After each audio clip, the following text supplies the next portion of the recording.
gentlemen, I just have a personal question. We've all been out sailing before. You're on a monohull and you get hit by a massive gust, and all of a sudden the boat rounds up and everything goes over. You drop your beer and everything. And then if you're on a Hobie Cat and you feel you're losing it, and all of a sudden you're like hiking out and you're going, ah! And then you're on a huge boat like that going 45, 50 knots, and you get that same feeling. What does that feel like, skipper? Well, the thing that really saves you in the boats we sailed was the foils, you know. So you think about a plane and you adjust the ailerons to fly. Well, for us to adjust these, you know, ailerons or the foils, we needed guys, you know, like Shannon, to pump this hydraulic oil. You know, the loads were so great that we had a big hydraulic ram and it went to a rotary pump, and these guys turning handles to make it happen. So when things started to get hairy, you know, I had these buttons on the steering wheel which would push the foil forward or back. But nothing would happen unless basically he and another guy were turning this rotary pump. So, we could see the pressure in the system, and it wasn't designed really for this. So it just took so much physical commitment from these guys that every now and then you'd start to see the pressure going down, you know, when you're needing it, and you just start, you know, you'd hear this thing, people saying, hydro, go hydro, go hydro. And, you know, we used to joke, we needed like a cattle prod, you know, to get these guys to sort of go hydro, like, yes, please go hydro right now. So that was what it was all about. You know, you could just imagine a plane suddenly getting into turbulence and doing a huge nosedive, but you wouldn't get any response unless someone was physically turning this, you know, rotary pump. So it was really in the hands of the guys. I mean, it was the guys trimming, but a big part of it was the guys in the handles putting in the hard work. And yeah, they were very, very physical, very demanding boats, but very, very rewarding too, because the guys could obviously see what, you know, they're putting all this effort in, and you could see it by these speeds and these close calls as well. Wow. There you go, mate. I just talked you up a bit. How about a little bit back this way? I'll just say, unfortunately, I had to stare at Jimmy all day because I was the first guy on the boat, so I was in the front cockpit facing backwards. So I basically deflected all the water so that he could see where he was going. He took one for the team. No, but the funny thing about Jimmy is that I've sailed with him for a few years, I think nearly 10 now. But on these boats, he was very different to, let's say, the wing trimmer in front of him in regards to facial expressions at windward mark roundings, because bearing away on these boats when it was kind of 20, 25 was a pretty sketchy moment. So the wing trimmer was always freaked out. You could see that on his face. That could have been his facial expression all the time. But Jimmy was, his face never changed, and there are gigabytes of GoPro footage to show that his face was solid. So the very few times that I saw a facial expression on his face, I knew it was an oh shit moment. And at that point, I basically tucked in the cockpit and held on for my life.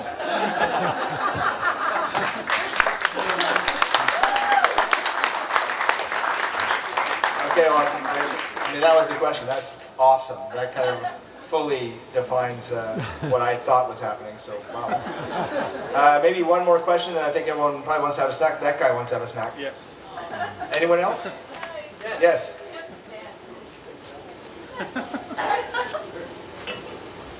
Back in relation to the comeback, in retrospect, 2020 hindsight, was replacing John Kostecki big factor, small factor? We all felt so bad for him. I don't know what you can say about that. It seems like he would have figured it out just like Ben Ainsley did also, but can you elaborate? Do you want me to start on that one, or? I'll try and start from that one from the front of the boat. John Kostecki, amazing sailor and San Francisco local, so I think, you know, a lot of sailors, I know there's some San Francisco sailors out in the crowd tonight here. I've been putting some, you know, pressure on JK, but you know, he had a tough position being a tactician, so we were learning the boat still at that time. And I think the greatest thing that JK brought in, you know, we changed them out, but that wasn't, you know, that wasn't actually the answer. Ben came on, and Ben is also an amazing sailor, but I think, and this is, Jimmy might change this because this is my personal view, is when Ben came came on, we were just sort of working out how to sail the boat, and he just basically really facilitated the communication on board. Me personally, in my earpiece, I really heard some good speed loop stuff going on, and Ben really brought on Tommy Slingsby. So it really felt like when Ben came on board, we suddenly had 3 helmsmen on the boat, because I'm not sure, I'm sure a lot of you guys realize, but I've spoken to a lot of people that didn't realize that Tommy Slingsby was also driving the boat, you know, and all the jibes and that kind of thing, because Jimmy can't hold 2 wheels at the same time. So we already had 2 helmsmen on the boat, and bringing Ben on, who was our, you know, the helms of the second boat that we trained against, I think just helped Jimmy a lot, because we were finding ourselves in situations where, as a tactician, if you maybe didn't have a sense of what the boat was doing, or the modes, or those kind of things, it was a difficult thing to get around, and there was no room for error. So unfortunately, you know, things happen. We did maybe drop a race or 2 at the start, and could have been boat, could have been, you know, a lot of people, the media really slammed JK for some calls, which may be unjust, but I think he really stepped up to the plate where, you know, he called it out in himself, and he brought Ben up to speed basically in a role that he, you know, wasn't made for. Ben wasn't a tactician on an AC-72, he hadn't been sailing in that role, so he basically brought Ben up to speed in one night. You know, the next morning I came to the base and we heard about the crew change, and there JK was just feeding Ben all the info, you know, being the team player, and that's what I think really stands out as a, you know, as our team, as a sailing team. You know, when the pressure got on, you know, maybe the media made a big deal out of it, but within the team, there was no difference, no change. He was out on the water with us every day still, so it wasn't, I think, as big as some of you may make it. Shannon, I mean, really summed it up, so I don't have a lot to add, is that it really, to me, was a great example of what the team was about. You know, I mean, in any team sport or, you know, even business, but when you're working together as a group, it's just so important to put yourself second and really put the team number one. And that's something that's very easy to say, but to do that, you know, and you look at JK as the perfect example, because he was one of the 2 Americans we had on board at that time. He was from San Francisco. You know, it was really the hometown here. He won, you know, Olympic medal, round the world race, the previous America's Cup, dominated the AC World Series. But here he was straight away when we sat down and said, hey, listen, we're thinking about making a change here and bringing Ben on. He said, I think it's a good idea. I think we need to make a change, you know, just to mix it up and, you know, to just get some different energy on board. And as Shaq said, when we started out, we're a lot slower, and then we started to make the boat faster.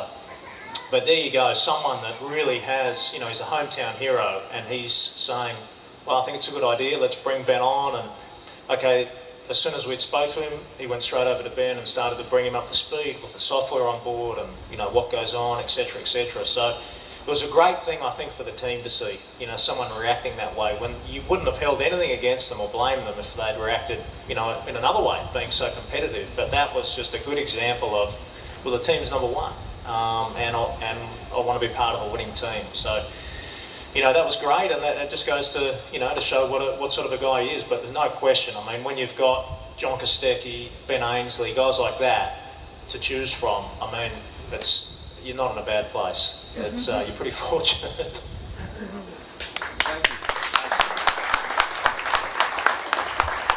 Well, folks, really, I think everyone's getting a rumbly in their tumbly, but huge round of applause for these guys, please.